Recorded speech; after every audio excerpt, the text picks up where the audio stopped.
Hey everyone, welcome back to our channel. Today, we're diving into a super practical tutorial. How to withdraw your Avalanche, AVAX, tokens from Robinhood to your Ledger Nano X in 2025.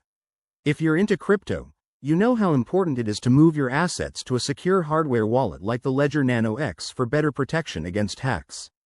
This step-by-step guide will make the process straightforward and stress-free, so let's jump right in. First things first, make sure you're all set up. You'll need a Robinhood account with some AVAX in it, a fully charged Ledger Nano X, and the Ledger Live app installed on your computer or phone.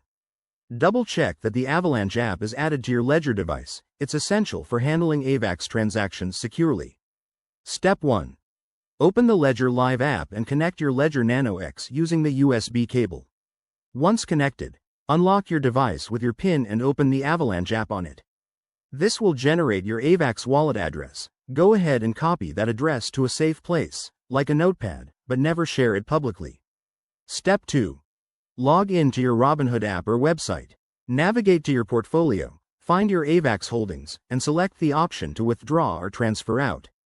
Robinhood might call it send or withdraw. Look for that. Step 3. Enter the AVAX address from your ledger into the withdrawal form. Double-check the address to avoid any costly mistakes, as crypto transactions are irreversible. Then, input the amount you want to withdraw, making sure you leave enough for any network fees. Step 4.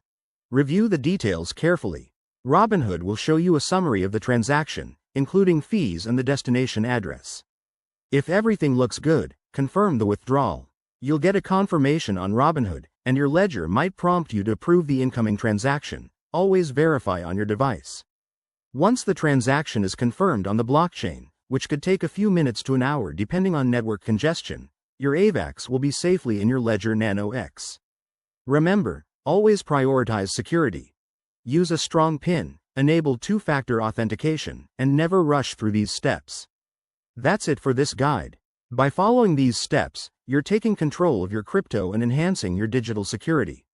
If you found this helpful, give it a thumbs up and subscribe for more crypto tips. Stay safe out there, and we'll see you in the next video.